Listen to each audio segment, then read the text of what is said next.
The end is nigh. Coming up on the Fraudcast. You and I have tuned into the. You and I have tuned into the. You and I have tuned into the Fraudcast. There you go, lying to people again. I'm lying to the people. You know the end is not near. Especially for like happily ever after that's taking a break. And we thought about this too, someone I was talking to on Instagram. If they pick up with the same time schedule, we're going to be watching these people into February next year. Oh, Jesus Christ. Like, do you think about that? How does that, like Colt and Larissa and Eric and all them? Yep. Because they're going to do Strikes Back. Uh-huh. But that's like October. Well, we have Strikes Back, and then, I'm thinking about The Other Way.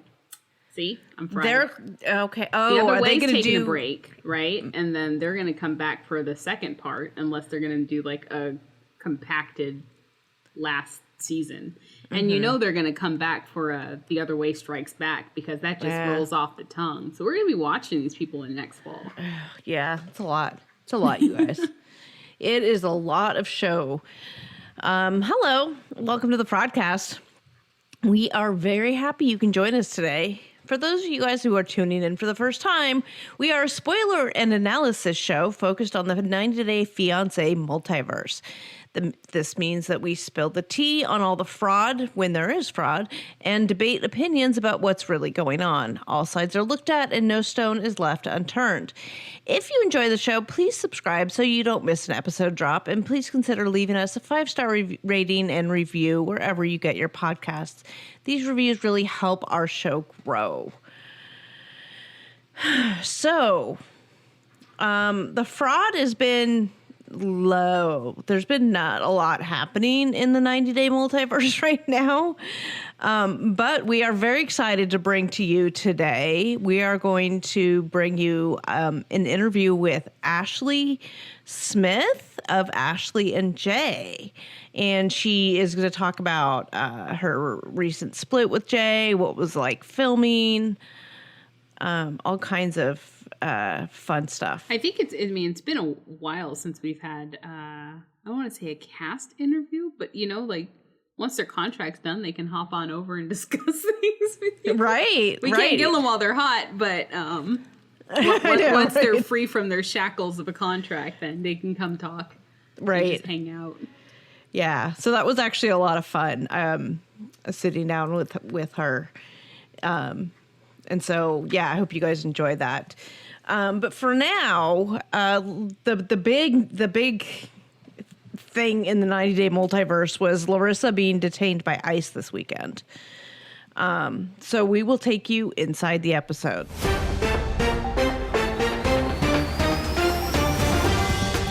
Okay, it's not really inside the episode. This is like social media roundup on crack. This is like by the episode, like alongside the episode. Yeah, it's not inside the episode. We don't have like fraud from the episode we just saw, but this was the big explosion on Saturday where Larissa and Eric were about to drive to Colorado because they're moving there. Yeah. And she was detained by ICE. And what we know about the situation, there was a lot. Okay, so there's a lot going around. Was it fake? Was it a publicity stunt? Was she really arrested? Carmen had put out this information that she was arrested. And then she was released. Larissa was released and she put out a video. And then there was a lot of people that were dissecting everything about their posts and saying it was fake, right? They staged it. This is what we know now. We've been on the case. We've been looking at it. We've been talking to people. And what we know is that ICE did, in fact, detain her on Saturday. It was not an arrest. They detained her. And why was they apparently wanted to check her status. And then they also told her that she had to go. Like leave the United States. Now, for a review, she was set to be deported last November, but that was stayed because we assumed that she had filed a VAWA claim, which is a Violence Against Women Act claim. And while that's pending, she can't actually be deported. She's not in final deportation status. So we had thought that that's what was going on. But now, after this weekend, apparently she's been placed in removal status, and she will have an upcoming hearing. The date of that hearing was not provided by the source. They were citing legal advice, said not to make that public. What we don't know is what triggered this. Why were ICE officials waiting for her on Saturday? Hanekawa? Well, they were waiting for her because No, we have theories. That's what we don't know, though, right? right. I mean, I guess the biggest question is really what triggered it. Working inside the government myself, sometimes it's something we'll call file review, and that's basically, you go through a long list of people's files, you do an assessment of it. I don't know if this is how it works in the ICE world, but a lot of the times you think you're skating by, it's only because someone hasn't looked at your stuff for a while because they're busy. But something definitely triggered it, and I don't know, maybe it was her saying she was going to move. Who knows? A lot of people are saying either Colt and Debbie called ICE. I don't know if that's how that works for them, but that's what people are speculating. The other thing is that she did this very high profile cam girl show and brought in a lot of money. So maybe that triggered it, and they're checking her status to see if she had proper work authorization to be doing that. Maybe. I mean, because it was a Saturday and they were getting ready to move. Like, why were ISIS agents standing there? Like, that doesn't just happen. Right. But I don't know. I don't know if, a person on a cam could be anywhere in the world. So like cam services and Cameo, those kind of things work internationally because you're not technically working just in the United States. I don't know how it technically works, but if she was in Brazil doing Cameo, it would be the same as if she were in America doing Cameo. She's getting paid. I don't know if that counts as working in the U.S. And I thought that she had received work authorization. Correct. She may have. I mean, they didn't detain her more than a few hours. So obviously it wasn't dire enough for them to decide we need to take her or send her out now.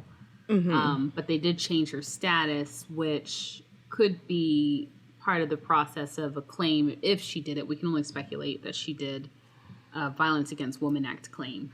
But I mean, until we get actual information from the source, and even the source could be not correct, forthcoming. I don't know if we'll know. So it's good to get a little insight of the incident, but it took over Instagram Saturday. Even I was like posting about it, like, seriously?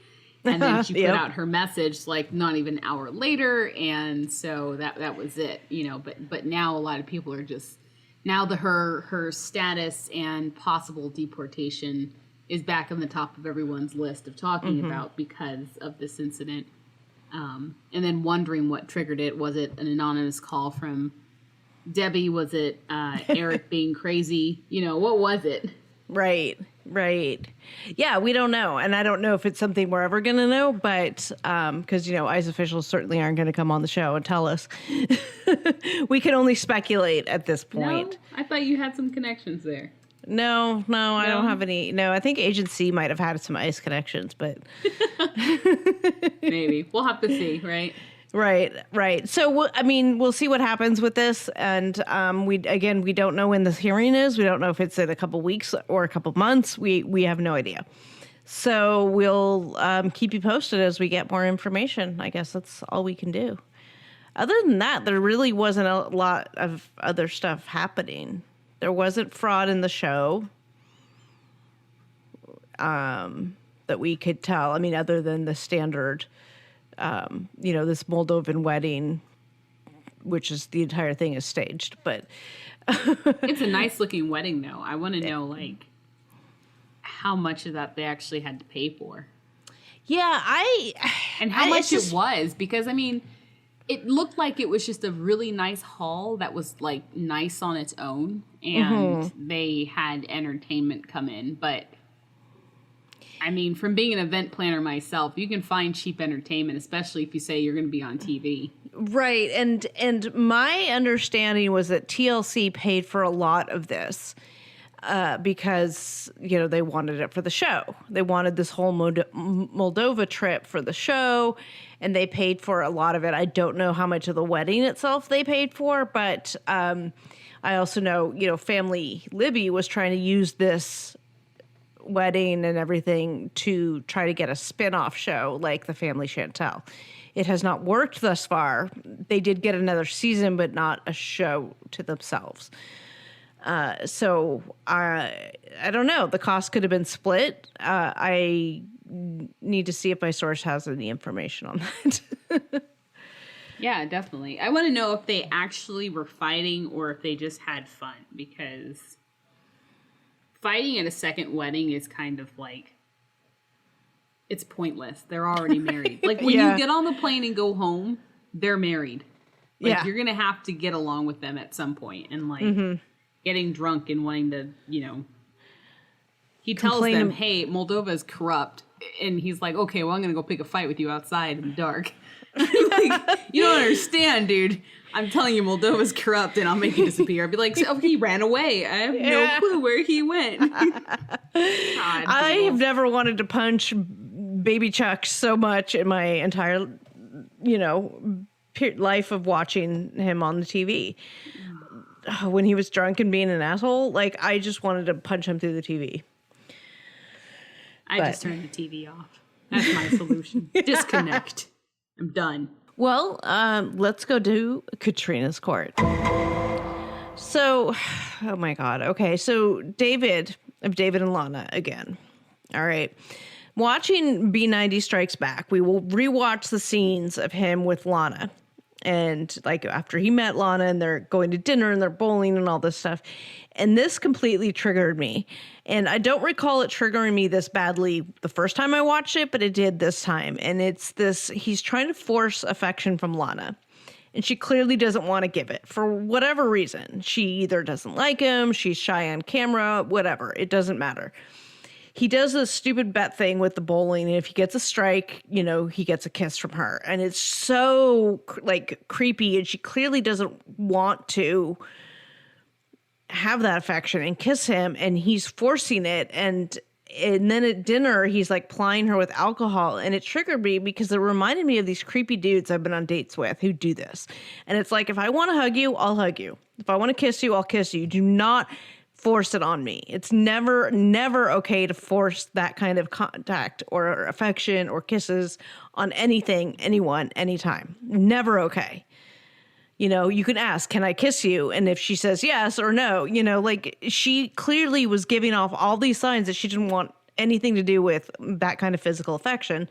And yet he's forcing it on her. And I got like triggered inside watching the kiss and the hug and this and that and that, whatever.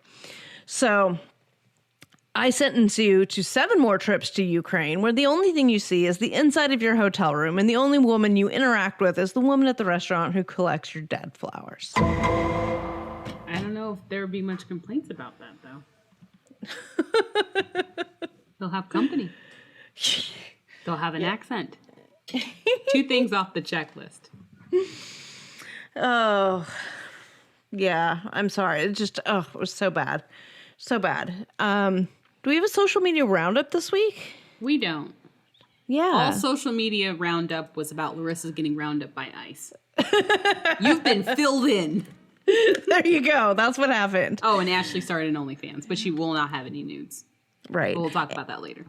Yeah, well, we'll talk about it. She talks about it on this interview that so we don't have a Thunderdome this week. Instead, we're going to bring to you our interview with Ashley of Ashley and Jay and her business partner, Dr. Jen DeLandro.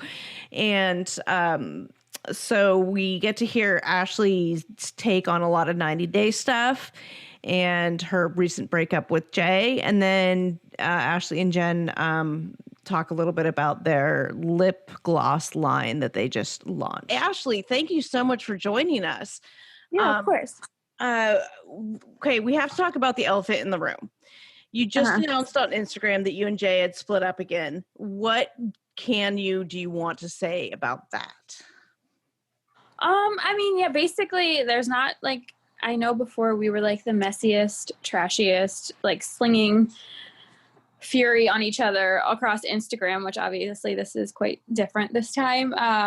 There's not really a lot to say except we just couldn't make it work. You know, he's got the tattoo shop, so, you know, we're trying to figure some stuff out with that. But besides that, I mean, we're just kind of separating ways. No one's really angry or, you know what I mean, dramatic this time around. Can you tell us what it was? Was there like a final straw or what it was that prompted this? It was just, you know, I was just having a lot of issues with trusting him. You know, there was different issues, but the main thing was just the lack, you know, the amount of trust, and it was really affecting our day-to-day, you know, relationship and my focus on other things besides, you know, just our marriage, where, you know, it was consuming me, and it was just too much, and it was making both of us miserable. So it was definitely what's for best. Okay. Well, we do wish you the best on that. Thank you. Okay. So we haven't seen you in a while on 90 Day. Yeah. But let's go back to the beginning. How did it come to be that you were cast on the show to begin with? Because you came on in season 6. Right. Yeah. So basically I was in an immigration group on Facebook. So they have actually like really neat groups where they will put you in a group of people that you've all applied at the same time for a K-1 visa. And you basically can talk amongst each other and like where everyone is in the process. And sorry about that, where everyone is in the process. And, you know, and then there's also other groups that they'll help you. Like they've already been through the process. So I'm not sure which group I was in, but I had posted that he got his first approval and that I was going over for his final interview. And when I had posted that, I think maybe it was 15 minutes later, I got a message on Facebook asking, you know, basically saying that they were a casting agent and they're interested. And that's how they got in touch with me. Interesting. That's very interesting. The cast. I know the casting agents are like everywhere. So yeah, they have drones everywhere. Like you don't even think about. They're like, real? Right? You're like, I don't know. This is someone fishing for me. So, and I said yes, right? So first did the opportunity come to you to be on the show? Have you tried applying for other reality shows before 90 Day? No, I never thought about going on reality TV. It wasn't something that was my like mission or something I'd ever thought in my life that I would actually do. Interesting. So what was the casting process like after they got in touch with you? What happened? So they basically did a Skype with me, Jay, and Natalie. And then they had called back. Natalie being your former best friend? Yeah. Okay. So they did a Skype with all three of us, called back, said they were interested. However, I had stated that my kids weren't allowed to be filmed. And they said that if that was something that I was set on, that they would have to walk away. So I said, well, that's how it is. So I'm not going to film my kids. So I hung up with them. I didn't hear from them for about like 3 weeks probably. And then they called back and said, okay, fine. We won't film the kids. We're coming with you to Jamaica in like 4 days. So I had like 4 days notice before filming. So you had already had all of your stuff set about your plans and your trip and everything. And they just had to fall into it in their timeline. Mm-hmm. Okay. I can't remember how quick, but it was quick, like maybe a week. I don't want to give an exact 4 days, but it was quick after they had called and we signed and everything. Excellent. Now, I know you can't talk exact dollar figures about what you were paid, but were terms of the contract negotiable at all? And like, did you hire a lawyer to help with the process? No, the first season, we just were like, yeah, sounds great. Signed it and didn't negotiate, not smart. But that's what we did. I mean, we didn't negotiate anything for the first season. But for your later seasons, you did? Oh, yeah. Happily ever after you did? Oh, yeah. My list of negotiations was a mile long for the second season. I like there has to be lessons learned, right? Because first they go, oh, we'll give you this much per episode. And you're like, oh, easy peasy. You're just going to follow me with the camera. And then you don't realize and that's literally what they told us. They were like, oh, yeah, we're just a fly on the wall. Like, you barely even know we're there. Like, that's literally what they told us, which is not how that works at all. But so, yeah. The second season, the unfortunate thing too was me and Kalani are very close. And after speaking with her and finding out things, actually I shouldn't throw her under the bus like that, but she never told me how much they made per episode, but just some things that they would do for them on set that we never got, like never thought that to I was ask paying for. out of pocket. You know what I mean? Yeah. So it was probably my fault because I didn't ask for it or demand it.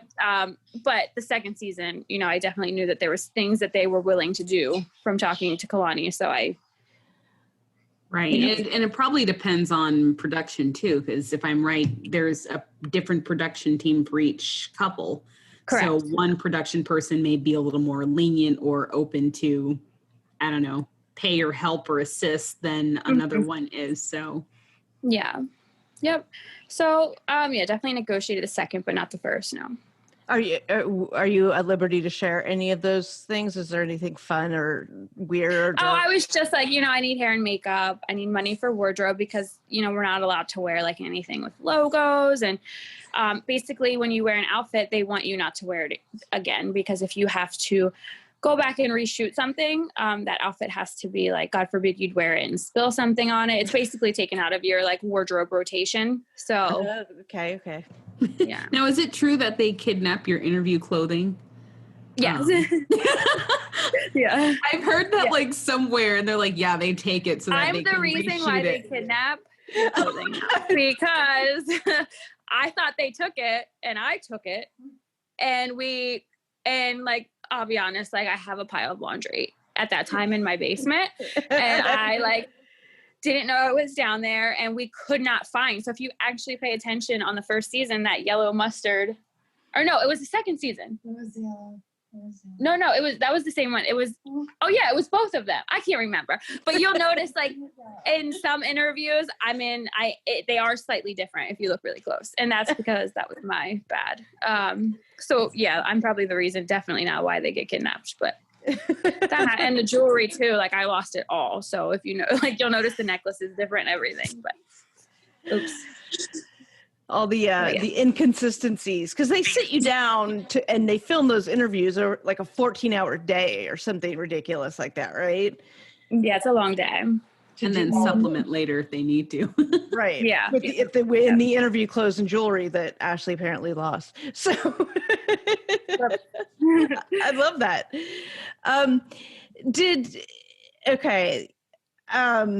What type of expectations did the crew set, if any?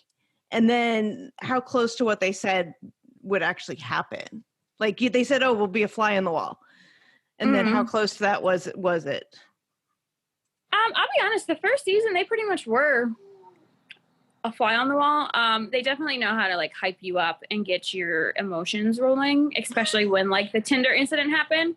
I mean, the second season was brutal. I'm not going to lie. There was a lot of people coming in that I wasn't like really like, me and my friend were no longer friends. So there was like there was just so much stuff that was not aired.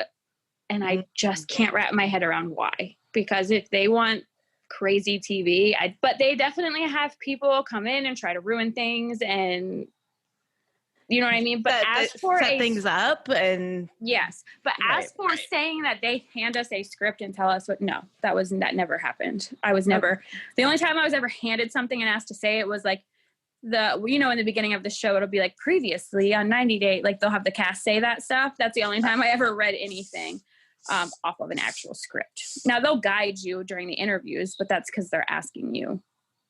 the questions that need to go with the parts that they're airing. I have a question on the interviews though, because when you're doing the interviews the whole day, is that after you've filmed everything or is it during filming?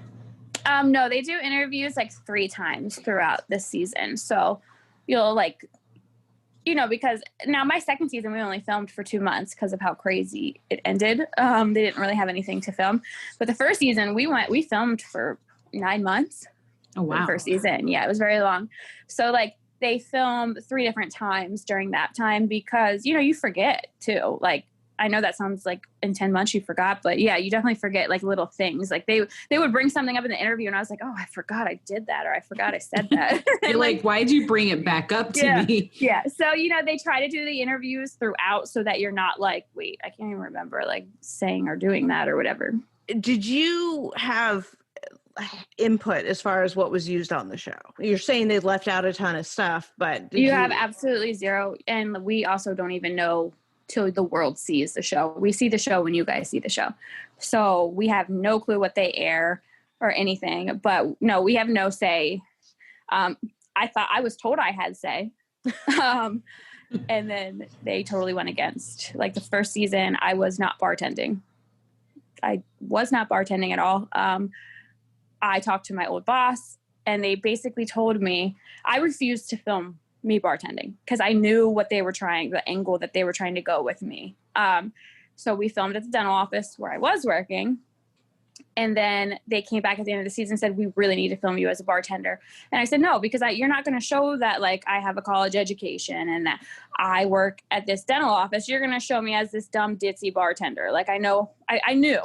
And they're like, no, we're going to show that you're a hard worker and you work 2 jobs and all this stuff. And they never aired my dental office. And then they seem to cut the dental part, right? Right out. Yeah. So what part in the season did you start really shaking your head that things were not turning out how you thought they would?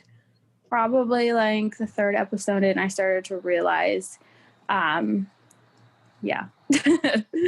I mean, not that it was just so many things were taken out, you know what I mean? So it just made things look a lot differently than what actually had truly happened. So that's why I know, I don't even know, I would say more than less cast members complain about that. And that is, you know, true. About the storyline edit they choose for you. I mean, people complain about, oh, it's editing. And then people come back and say, well, you said it. So you know. But there's also people like Paola who complain that it's editing, but she actually really did laugh at my divorce. And then she tried to cover her ass on social media and say that it was edited. She was laughing at something else, not at that. And that's not true. She actually really was laughing at that. And that's why I told her to shut the F up. Like, that's why that happened between me and her. So. That was a tell-all, right? That was a tell-all. Tell-alls weren't on Skype. We got a different type of tell-all fire now. They're not. They can't. I'll be honest. I haven't really been watching, but they can't be nearly as fun on Skype. Like, you gotta get that. They're fun. They're fun for the audience. Or maybe people have more balls because that's exactly what it is. Okay. They're comfortable at home. They're behind their computer screen. They're not sitting uncomfortably under bright lights. They have their cell phones. They're ready to go. Yeah. Oh, well, then maybe I'll have to tune in. Yeah. We really enjoyed it. I mean, and that was even after the tell-all leaked, like the one of the days of the tell-all had leaked. So we had like 10 hours of the footage, the raw footage, right? It was everywhere. And then, I mean, I still enjoyed watching it because of that, though, because everybody was, you know, and you get to see, you know, them really sort of showing their true colors because they're right. Like Hanekawa said, they're not uncomfortable sitting on a stage all day the way you guys had to do it, right? And they have their cell phones and they're only filming their segments or whatever. So they're and they really have a way of rallying you up before the tell-all. Like your producer will come to you and be like, Paola was over here saying this and that and this about you, so that by the time you get out, you're ready to choke her already, and she hasn't even said a word on set yet. You know what I mean? And people are like, why is she so aggressive? Or like with the Larissa incident, remember when she came late the first time and everyone like, and then they were like, why was she attacking? Like, you know what I mean? So there was just like, you know what I mean? People didn't know that like we could hear her calling us bitches and we could hear like the statements that were being said. You know what I mean? So like, that's why it wasn't that I was just whatever when I said about like smacking her or whatever, which I love Larissa now. Like that's behind us, but they have a very good way of turning everyone against each other. Trust me. Like when you're there in real, and maybe I'm sure they do that too over Skype. You know what I mean? They rile them up and say like, this person said this and that, and you know what I mean? So you're already like straight out the gate ready to pounce on somebody. And I think that my feel from watching it is they have instigators within the cast that are going to bring up certain things just to ruffle feathers in a certain way. My example, if you do watch The Last Tell-All, was Big Ed. I think Big Ed was honestly inserted in a lot of those conversations. Oh, I didn't see it, so I'm you get a chance to. He says things out of the blue that you're like, wait, why are you? What? Why are you starting drama? Yeah, on that, yeah, but definitely smelled of producer said, hey, you know, rile. And I'm not even hating on the producers, like that's their job, and if you read the contract, it's definitely in there. You know what I mean? Like if you read it, it's in there that they're going to do things. You know what I mean? I'm not going to say what the contract says, but it's like any reality show. I don't think that 90 Day Fiance is any different than probably not. They always add clauses in there, even like, hey, we'll embarrass you. Just so if you're embarrassed, we're letting you know that we're going to embarrass you. Yeah. Do you have any regrets? I don't. It changes daily. I don't even really know what to say. Sometimes I think, I can say I did it. It was an experience and I just move forward. But then there's other days like, what was I thinking? Why didn't I research and really figure out what I was getting myself into? And like, we signed the second season before the first season even aired. So we had no clue. Like people are like, well, she signed up for it again. So she clearly, you know what I mean? But we really didn't know what to expect because season 1 hadn't even aired yet. And we were already filming for season 2. So yeah. So season 2 was kind of rough. Your relationship with Jay was it was pretty tumultuous. Did the crew ever like anticipate an event in your life there that would make for good TV and like ask you to hold off until they could film it? Not me personally, but the barbershop boys were paid to be held off to tell me what Jay did for about 6 months from what I was informed from them. Interesting. Now, this is what I was told from the people that worked at the barbershop. So I'm giving you what I was told from them. Right. I can confirm that Teal, I never saw a paycheck go to them. But that was what I was informed.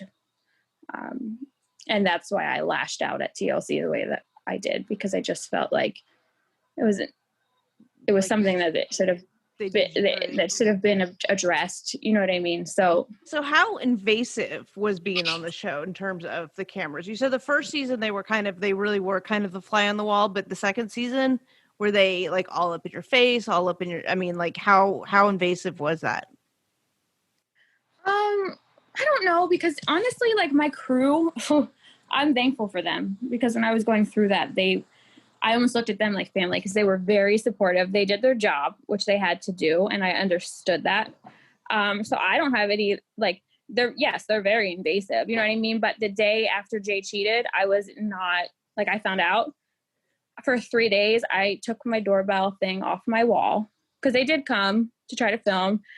They kept calling, so I blocked them. I took my doorbell thing off the wall, and I didn't answer the door for 3 days, but they never, like, they came back after 3 days after I had my time, and they never bothered me. You know what I mean? They weren't mad at me because I did it. You know what I mean? And even my producer had called me from like a different number and just said, you know, that they're there if I need them or whatever. But they gave me my 3 days to, you know what I mean? Just they gave you the space that you needed at that get time. It together. You know what I mean? Because I was a total mess. Like it was just, I needed the 3 days and they gave it to me. So I do respect and appreciate them for that.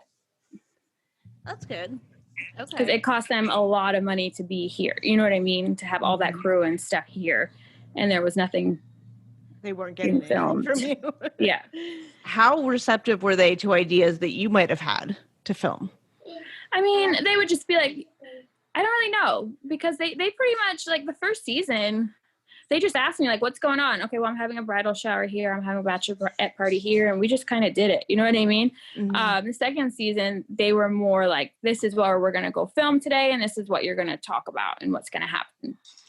The second season was just way more intense than, like, they didn't tell me, you know what I mean? Like, it happened. You know what I mean? They weren't like, make this scenario up and we're going to make this happen. You know what I mean? Like, they were just like those hey, things really happened. You're going to in your discuss the life. Tinder incident. We're taking you to the park today and you two are talking about the Tinder incident. That's kind of how it went. You know what I mean? Okay. But the Tinder incident really happened. These are things that really happened. Real life happened. Yeah. They didn't actually like fabricate a whole storyline for us. They created the scene so you could talk about it. Right. In a more favorable environment so that they can Correct. film and catch Then it. just like sitting in my living room. They like to get you out to film so you're not always just chilling on your couch. Makes sense. Having a conversation, which normally you would, you know what I mean? So yeah. Well, in a real world. Mm-hmm. So last question I have, which is something I saw today on your Instagram stories, is that you are starting an OnlyFans. You are joining the list of 90-day cast members with OnlyFans. Yeah. Did you want to talk about that? I'm not doing nude photos or like any type of porn. It's more like, so I've been kind of all over the place. I'm going to be totally brutally honest. I've been all over the place since we have separated the second time. And I do make rash decisions. And then I go back and go like, why did you do that? Why did you say that? So at one point I was basically like, screw everybody on Instagram. They harass the life out of me. They threaten me. They're so like, all the comments are horrific. Why am I even doing this? Like, why am I even like, I try to keep people updated because I know they get invested, but I'm just getting beat up and I haven't even been on a show for a year. You know what I mean? So I was like, if they want to have conversations with me and want to know life things, maybe spill some tea from the show, then they can pay me because I'm just over it. I literally deleted everything off my Instagram besides my pout stuff. But now I'm like, why did I do that? Like, now I'm like, okay, whatever. So I totally understand that mindset. One thing that does work on OnlyFans is not nudes, it's mukbangs. I don't know if you've heard of that. Of what? Where you eat on camera. Oh, really? So it's effortless. I'm sitting here with my best friend Michelle, and I'm literally like, "Hey, if they want to pay me $100 for my feet, like I don't even care. Like here's my feet." You might. But we were like, "Well, what am I going to do with it now?" Because people have already subscribed, and it's for a month. So I'm like, "What the heck am I going to post?" Because now I'm kind of like, "Well, let me just go back to Instagram and stop being a drama queen," because obviously I was on 90 Day Fiance, so I'm a drama queen. You did say that there weren't going to be any nudes. No. But, a lot of people have turned that around and put other kinds of content that they would consider exclusive. So maybe more access to you or lives or, more chats. Yeah. Or like I've done I have photos on there that I wouldn't post on Instagram. They're not nude though, but like bikini pictures or like lingerie pictures. I mean, I probably would post them on Instagram, but I've put them just like sexy pictures. You know what I mean? But as for like nudes or videos of anything of that sort, no, that's not gonna happen. Well, Hanekawa so I'm gonna have to navigate and reviews. Hanekawa watches and reviews cast OnlyFans, so she's seen them all. Yeah, I've seen most of them, and some have been forwarded towards me. $20. I'll just send you the pictures that are on there right now because I'm trying to figure out how I can keep moving forward with it because people have paid a subscription now and I'm not gonna, so I am posting every day and stuff and I'm also not running off of Instagram like when I made my rash decision the other day that's what I was gonna do. It does, like, we are human though, and that stuff, as thick of the skin as I think I have, some of the things that are said and stuff, it's just like not okay. And after getting beat up for 2 years now, like I see why cast members flip and lose, and do things because it's just, it's like we're punching bags and it's just repeatedly over and over again. Yeah, it can get pretty toxic for sure. Yeah. And I always see the famous line, they knew when they signed up. I can tell you full-heartedly, I had no clue what the hell I signed up for in regards to the show or social media. Like, I had no idea that people actually go to people's pages on Instagram and say things that they say to people like that. Like, that never even crossed my mind to like go to Snooki's page and like say horrible things to her because I think she did something that maybe I didn't agree with on the TV or I thought was trashy. Like, that's just not my mindset. So, you know, I thought maybe, a couple trolls here and there, but holy like, Well, probably started off with just a couple, but I think that they got me before Instagram even aired. Like, I'm telling you, the episode wasn't even out yet, and it was like stuff like everywhere was coming at me. I'm like, oh my god, you haven't even seen the show yet, but whatever. Yeah, it's interesting. So a fun question. And, you know, you may not be able to answer it. But if the entire human race went extinct and you had to pick one cast member to repopulate the world with, who would it be? Okay, I gotta go through my brain here and think about. It's definitely going to be someone from one of the first couple of seasons because that's when the show was actually normal. Oh God, she doesn't want to be baby girl Ashley. Who? I really like Evelyn and her husband, and I got the chance to meet. Oh my God.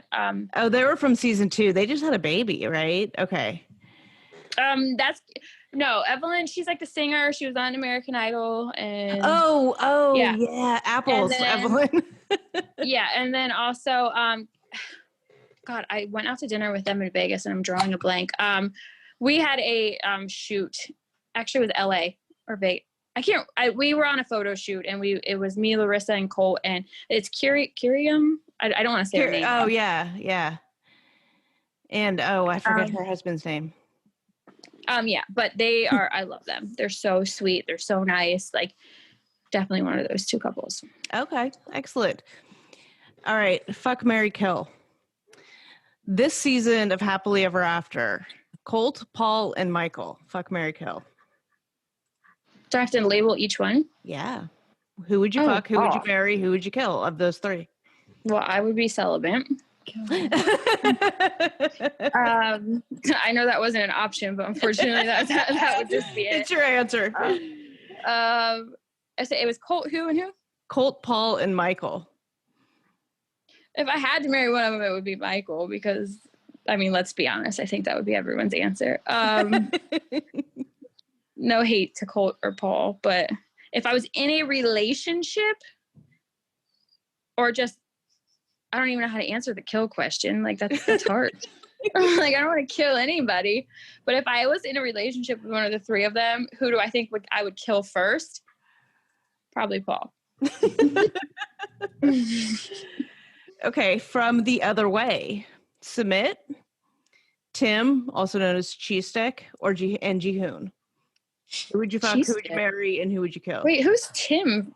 He went to Columbia with Melissa. Oh yeah, okay, Tim. Okay, okay. So hold on. You said Tim. Who else and who else? Sorry, you threw me off with Cheese Stick. I was like, what? Summit and Jenny, Tim, and Summit. Okay. Summit. Yeah. I call him Summit. I don't know why. Okay, so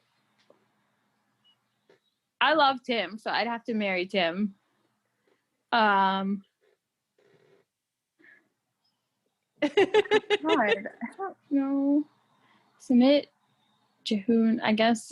I don't even know. I don't want to say that I want to sleep with anybody because I don't. But I don't like Devin, so I'll just say Jihoon because I don't like Devin. I'm petty. Then I would F, and then I guess I'd have to kill Summit, but he didn't do anything. I like him too. This is hard. I don't like. That's me. Okay. Anyway, okay. Before the 90 days, Stephanie. Of Stephanie and Erica, baby girl Lisa, and Darcy. You're trying to cause the internet. I would F Stephanie. I really wanted to see how you reacted to these questions. I see the next swipe up article. I know Ashley wants to sleep with Stephanie. So yeah, it would be Stephanie. I don't know. I love Darcy. Darcy's so sweet. I got to meet her in person, so I would marry her. And who is the other one? Baby girl Lisa. Oh, well, Lisa, I have to kill you, and you're closest to my hometown, so it's easy. Okay, and one last question on this topic. Would you consider doing reality TV again? Maybe if it's a cooking show. I will never say never, because if the money's right, I'll do it. But I don't know that a reality show would ever pay what I think is the right amount of money. So For what they So do. on a probably better not. question, when would you be allowed to be on another reality show? Like, when could I be allowed on one? What do you mean? Oh, I've been out of contract since April. Oh, that's nice. Yeah, they have a confidentiality with us forever, but as far as like contractually, I can do whatever I want now. Excellent. Free. So we're going to bring in Jen and DeLandro, sorry, also known as Dr. Jen, who is your business partner and friend. And let's talk Pout. So tell me, what is Pout? It is a lip line that we started. Well, it was supposed to launch a long time ago, but with COVID, got pushed back. But anyway, it's our lip line. We started out pretty small with just 5 shades. Some of them are glosses. Some of them are like color stay and matte. And yeah, it's kind of our baby. Excellent. So what made you start it? What gave you the idea, or how did you and Jen come together to do this? Well, Dr. Jen specializes in Botox and fillers. So obviously lip fillers is really popular now. So one of my specialties. Yeah, and she's amazing. And I can't wait to get mine done. Yeah, you'll love them. Yeah. I always wanted to do a makeup line, and her and I started talking one day. I think were we going on vacation? We were flying somewhere, I think, and it just came up, and we were like, let's do it. So we did it. What's it like trying to launch a lip gloss line in the middle of a pandemic? Try launching a lip gloss. Oh God, it's pretty hard. I mean, it's hard, but I surprisingly, we did get a lot of great feedback. We did get a lot of sales. People love the product. We're getting a lot of good, data from people telling us how they love it. And let me tell you, it stays on. I did a promo for my Instagram, and I painted it on my arm. I couldn't get it off. I could not get it off the next day. It took 2 showers and me actually almost having to use like a scrubby to get it off my arm. That's how good it stays. The color. I will agree with that. I have been trying it. Full disclosure, I have some. I have it, and I have been trying it all. And I had the red on, and so first every Don't single you color, love that red? Isn't that red? Every single color I needed a sugar scrub to get off. Even like the gloss shimmer. The red though. And I know I was told it was going to stay on forever. So, and I used a sugar scrub to get it off, and I took a bath and I did all the stuff, and then I was getting ready for bed, and I still had this complete outline of my face. And I was like, oh, so I had to do another. Well, there you go, everybody. It stays on for a long time. and the color, that color red is beautiful. I really, really like it. So if you're going to go cheat on your wife or your girlfriend, make sure she's not wearing our color, because it'll never come off your collar or off any place in your body. But it doesn't transfer from your lips. Like, no, it doesn't. Drinking out of a straw, it wasn't transferring. Yeah. No, it doesn't. All kidding aside, no, it doesn't. It's a really good product. It's very well made. We researched a lot of different companies that helped us, and different because you have to go. This is a big deal. I mean, this is like chemistry.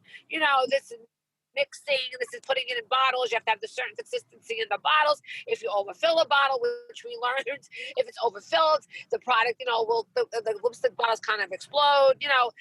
Everything is very, it's very exact. So, you do have to, really do good research and, have a great, kind of, I guess, chemist that's going to help you, develop these, develop the products and develop the colors. So, we came across this great, we partnered up with this great, company, and, they have so far, except for a couple little glitches, that we have to kind of iron up that happens with any, new company. So far, I'm really happy with the product. I mean, we haven't gotten any complaints about it. So, and I appreciate that feedback, Katrina. It's very nice of you. Yeah, it's great stuff. I mean, I'm a makeup addict, and I have more lip glosses than any sane person needs, but I can always use more. So I have these and I love them. I mean, I wear full makeup to like play video, to play Amazing. games. Which one's your favorite? Which one's your favorite? I don't, well, I love the red because it's really hard for me to find a red that works Killer. with my That red's coloring. killer. And that red really looks good with my coloring.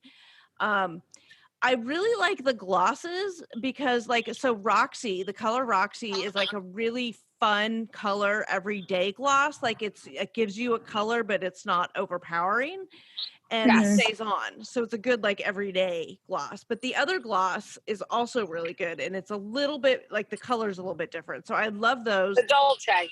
Yeah. So, I don't know. I might have to say that Roxy and Dolce might be my favorite because they are just like good everyday, not overpowering glosses, but they stay on unlike other glosses. Yes, they're very good. They I have to say it's a very good product. So we're proud of it. We're proud. So we're excited where it's going to take us, and we're going to introduce some other products in our line.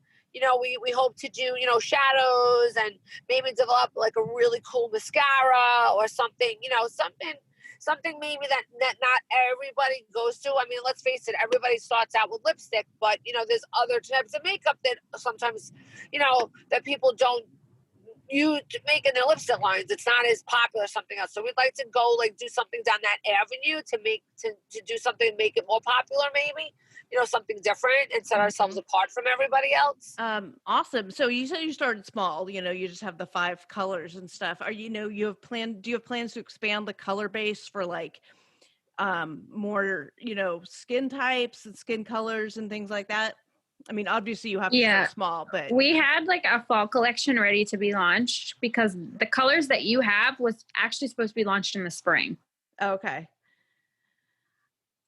That didn't happen. So those colors were the spring line, and we have a fall line already picked out.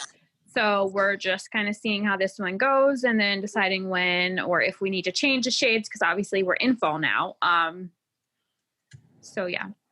I mean, I think our we should have had 10 out by this point. This is what we projected. So we're a little behind, but we think, I mean, our colors are pretty. I think they go with all seasons. I think most of them do. They're pretty universal, which is nice. So I think that they'll work with any season. All the colors that we introduce. I mean, of course, red is a color more for winter. But I feel like everybody wears red all the time. That's why I said it was very important for us to have a red in our collection because that's like that's like something you always have. You always have. Dark Noir mascara, you always have a red in your drawer. So that's always something that somebody always has or wants. So what is your favorite part of being a boss babe? I don't even know. I don't look at myself like that. Entrepreneur. I don't know. I just want to be successful and, show my kids that if you work hard, anything is possible. And obviously the one shade is named after my daughter, which was important to me. And it's sweet because it's already sold out. And it kind of made her day that was the first shade, to sell out. Yep, to sell out. Yes. Oh, that's sweet. So where can people find it? Where can people find Pout? Right now, we're doing online only and some like individual boutiques. So you can just go to our page. It's Pout by DNA and order. Awesome. And Ashley, so where can people find you if they, you talked about leaving Instagram. People want to find you. Where can they find you? I'm not going to leave Instagram. But I've gone back to cosmetology school, so I am actually hoping to open Pout Beauty Bar in our area. I'm still doing a lot of research and trying to figure things out. But that is what my plan is. So awesome. What is your Instagram handle? It's Ashley E_90. Excellent. And Jen, where can people find you? Physically and online. Physically, okay. So you can find me at Dolce DOLCE Aesthetics NY Dolce Aesthetics NY. I'm on IG, and I have a Twitter account, and I have a website, so you can find me at dolceaestheticsnewyork.com. And like I said, I have 3 locations, and Ashley and I plan on expanding our pout line, and hopefully we will be opening up a pout beauty bar and opening up some other businesses we're going to do together. So hopefully you'll be finding us all over the place soon. We'll be nationwide at some point. I'm sure the 90 Day fans will be thrilled. So stoked. Well, this was really awesome. Thank you guys so much for sitting down with us and sharing this. I am a huge fan of the Pout line. I honestly wasn't sure what to expect. And, but being a makeup addict, I of course had to have them. So I am a huge fan. They stay on. They're really pretty colors for my coloring, and they stay on and they don't transfer. I was drinking out of and then eating dinner and stuff, and it wasn't coming off on like my soda can and things like that. So they're a fantastic product. I'm a fan. We'll link all of these things in the show notes so you can just go directly to their page. And thank you again so much, Ashley and Jen, for sitting down with us. Okay, and I am Katrina. I am Frauded by TLC on Instagram. I am also just Frauded on Instagram if you want to follow my non-90 day stuff. I want to give a big shout out. Thank you to our latest members of our Patreon, our Fraudience. I want to say hello and thank you to Kathy, Abigail, Dave, and Beth. Thank you guys for joining. And I also just sent a bunch of stickers off in the mail. So a lot of people should be getting those. For those of you guys who joined at the $5 tier, you get those stickers. If you want to join us on Patreon, that is patreon.com/the Fraudcast. We talk about all kinds of stuff over there. We coffee talk. We talked about the past, present, and future of 90 Day. We have a fun interview over there. We have the Hotel Hanekawa, where she tells her stories about working in a hotel. We have all kinds of stuff. We have some good stuff coming up. And we appreciate every single one of you guys who joins us over there. And you can find me on Instagram at 90 Day Fiance Today. If you care to follow me on my other Instagram account, you can find that at Hanekawa_Draven. You can also find some videos that I've done on YouTube at High Functioning Millennial. And goodness, have I listed off enough? You can also find me on Twitch /LibbyDraven if you like playing games or watching games be played. Yeah, and we want to know where your thought Twitch is, because Libby Draven she doesn't show her tits and stuff. So No, we I want to don't know show where my the one tits. is. I am a classy fucking lady, okay? We want to know where the one is where you're like your tits are out while you're playing or cooking or Nope. something. No? Oh, Nope. Okay. Damn it. That's in the just chatting section. All right. Well, that's our show for today. Thank you so much for listening. Please don't forget to subscribe so that you don't miss an episode. And while you are doing that, please leave a 5-star rating and review. We would really appreciate it, as these reviews and ratings do help the show. So until next week, we are the Fraudcast, and we're dumpster diving so you don't have to.